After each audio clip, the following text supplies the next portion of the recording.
Good evening, everyone. My name is Aubrey Taylor, and this is our next session of our maternal mental health series. We are focusing on summer parenting support, and today's topic is managing comparison and screen time in the summer. So, just a little bit about me. I am a Master of Social Work student with Grand Canyon University, and I am a intern with the Cameron County Mental Health Task Force. My role is to provide psychoeducation, resource support to mothers. And what initially sparked my interest in maternal mental health was becoming a mother. I have a daughter who will be 4 soon, and I have a 2-year-old son.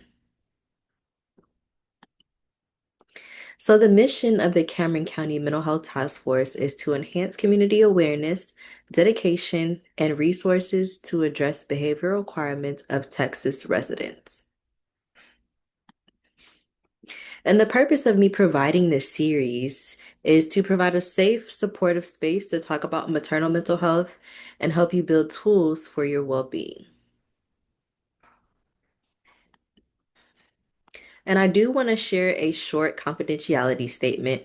And it says that what is shared here is stays here with one exception. If I learn that someone may harm themselves or others, I'm required to take action to ensure safety. And other than that, this is a safe and private and respectful place. So, hello, welcome to week 3 of our summer parenting support series. So, today we're going to dive into two topics that I feel like many of us struggle with. So, the first one is the pressure of parenting perfectly on social media, and the second one is how to create healthy screen time habits for both ourselves and our children. So, summer often brings long days, unstructured time, and a lot more digital temptation. And so, with little awareness and intention, we can set boundaries that support our peace and our parenting. So, first, I want to discuss the pressures of perfect parenting, that whole picture perfect uh thing that we feel like we have to uphold ourselves to. So social media highlights the best moments, creating unrealistic expectations for what motherhood should look like. And so oftentimes we compare ourselves to what we see on social media, and that can lead to guilt, shame, and a sense of inadequate, like we're not doing enough or we're not doing something the right way. And so moms may turn to screens for connection or validation, especially when they're feeling lonely. But it can also increase stress because we're probably comparing ourselves to what we see on social media. And so just some research insights for you. So the first article found that parental stress is strongly associated with increased social media use as a coping mechanism. So when we're overwhelmed, we may kind of like doom scroll a little bit more and let our children use screens more often, even when it doesn't align with our values. And so during the summer, we get a lot more free time. Things are less structured. We don't have a routine. So it is so easy that when we're feeling overwhelmed or stressed and we need a break, it's easy to just kind of pick up what's right in front of us, like our cell phones and our tablets, our iPads. And so I encourage you to kind of just take a break from social media, take a break from technology, and we'll talk about some things that we can do to kind of help us go into that direction. And so I want you to reflect on what you've caught yourself comparing yourself to on social media. So maybe it was another mom, maybe it was how you viewed somebody enjoying time with their family. Or maybe it was maybe just somebody showing you their day-to-day routine. I know a lot of people on social media post their vlogs and the day of in the life of what they're doing. But please know that it's not realistic, okay? So think about what you've caught yourself comparing yourself to.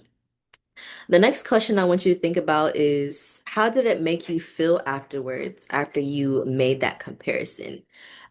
Oftentimes we will get that feeling of guilt and shame and inadequacy. So it's important that you really reflect on things like this after they happen. So the next part I want to talk about is teaching kids healthy screen time habits. So I've discussed this in a previous session before, but kids model what they see, okay? And so if we're constantly on our phones, they will notice. So setting limits doesn't mean no screen time. It just means be mindful of your screen time. And so it is important that we use tech as a tool and not a default. And so we can create tech-free zones like at the dinner table or during bedtime to kind of alleviate um, some of that relying on tech when you're feeling maybe bored or stressed out. And so some more research insights. So the first article identified some common barriers parents face when they're trying to manage screen time, including child resistance, parent fatigue, and lack of consistent routines. And so recognizing these patterns can help us develop a more realistic plan.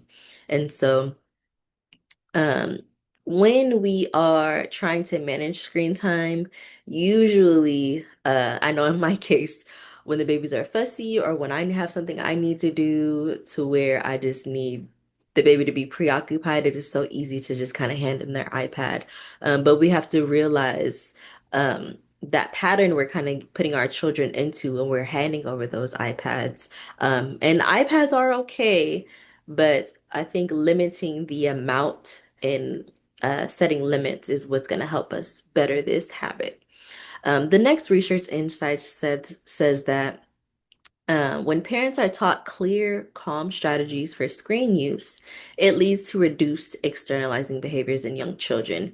So, meaning fewer tantrums, meltdowns, and power struggles around screens. And so, I know one of the things that I deal with is when it's time for bed, I usually take my baby's iPads. And sometimes, um, I kind of battle with a little bit of power struggle with my babies because of course, they say they're not ready to go to bed, and they say they still want to watch their iPad for like 5 more minutes.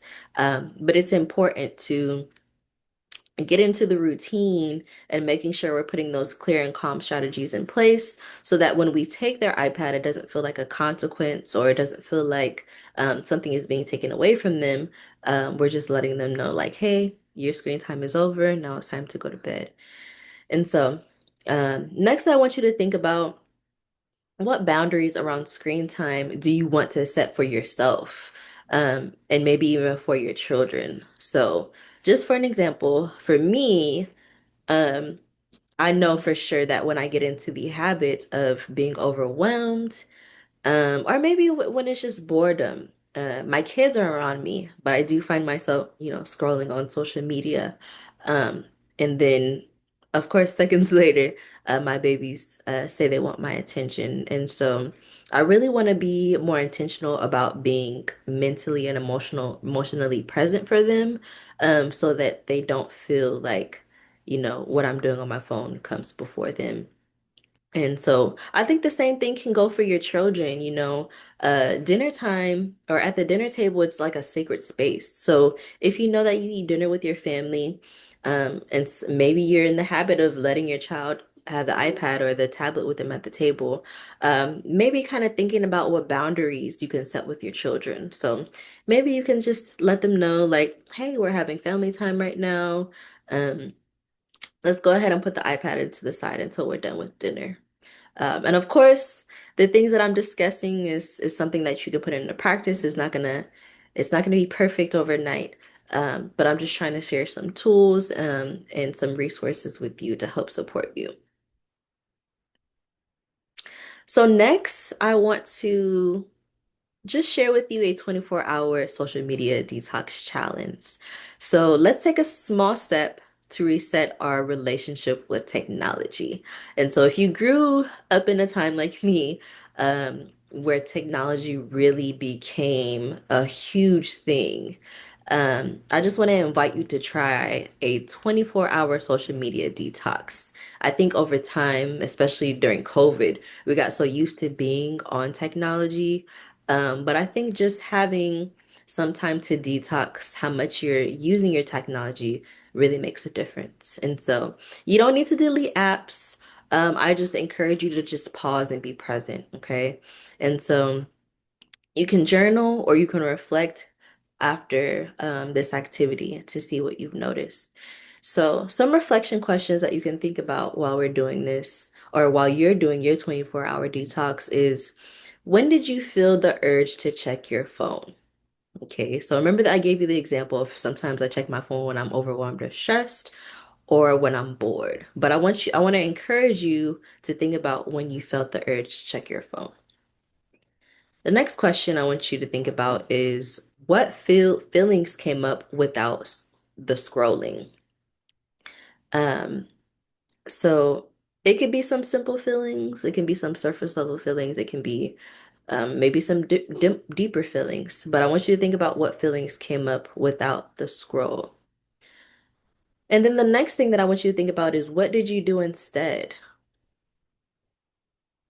Because maybe you realized that you were scrolling and maybe you caught yourself and you're like, I need to be present. Okay. And then the last question, how did your mood, energy, or parenting shift when you caught yourself and you told yourself to pause instead of continuing to scroll? Okay. And so taking a break from social media can bring up discomfort because it's something that we're so used to doing, okay, especially in this day and age. But it also creates room for clarity, presence, and self-trust.